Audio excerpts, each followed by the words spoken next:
The return of the supposedly dead Prince Viserys Targaryen in 134 AC was a shock to all. Everyone, from the port of Fleabottom to the small council chambers in the Red Keep, all had the same question on their mind. Where had the prince been for the last 5 years?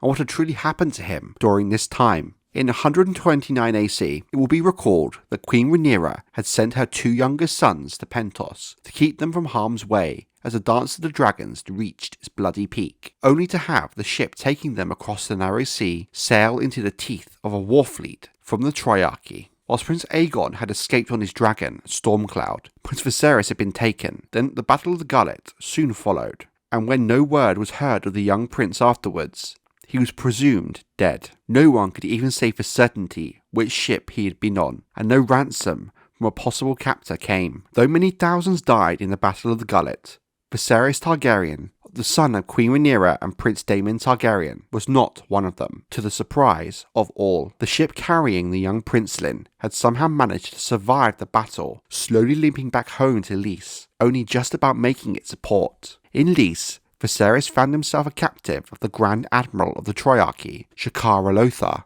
Defeat had left Shakaro in disgrace, and the Lyseni soon found himself besieged by enemies old and new, eager to bring him down. Desperate for coin and new allies to prevent his fall, he sold the boy to a certain magister of the city named Bambaro Bazane in return for Viserys' weight in gold and promise of support. The subsequent murder of the disregarded admiral brought the tensions and rivalries amongst the 3 daughters to the surface, and the long-simmering resentments faltered into violence with a series of murders that soon led to an open war. Amidst the chaos that followed, Magister Bambaro and his advisors thought it prudent to keep his Targaryen prize hidden away for now, lest the boy be wrenched away by one of his fellow Lyseni, or rivals from another city. The man who held the prince held a significant sway in the war, and any possible peace deal in the wake. Viserys was well treated during his captivity, fitting his station, though many who served him had no idea who he truly was. The abundance of Valyrian blood in the 3 daughters, and among the people of Lys, meant the prince could be a whore's son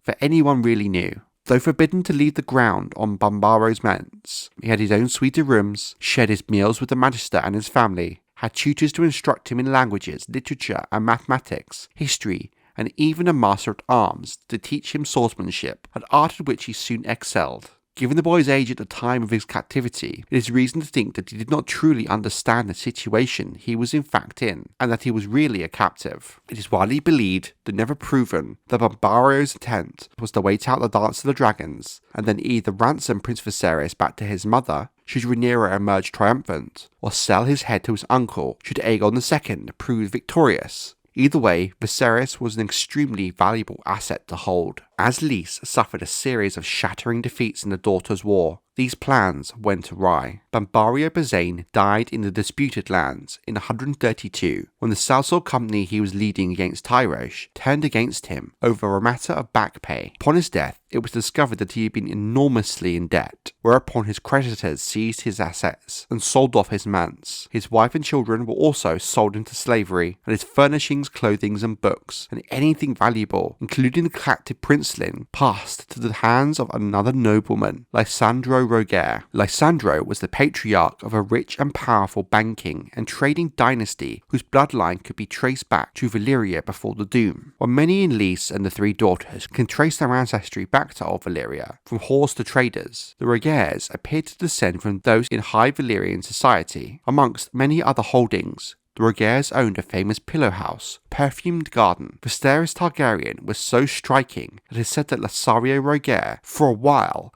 contemplated putting the boy to work as a courtesan until Viserys identified himself. Once he knew he had a prince in hand, the magister quickly revised his plan. Instead of selling the prince's favours, he married him to his youngest daughter, the Lady Larra Rogare, who would become known to the histories of Westeros as Lara of Lys. The chance encounter between Aly Velaryon and Rhaenrya Rogare at Sunspear had proved a perfect opportunity to effect the return of Prince Viserys to his brother, but it is not the nature of any Lyseni to make a gift of anything that might be sold, so it's first necessary that the Oakenfists come to Lys and agree terms with Larra Rogare. The realm might have been better served if Lord Alan's wife at the table rather than Lord Alan, Mushroom observed brightly. Oakenfist was no haggler, and it had been argued he brashly attended these negotiations for his own glory, when the information he had learned should have been passed to the Council of Regents first. To secure the prince, his lordship agreed the Iron Throne would pay a ransom of 100,000 gold dragons,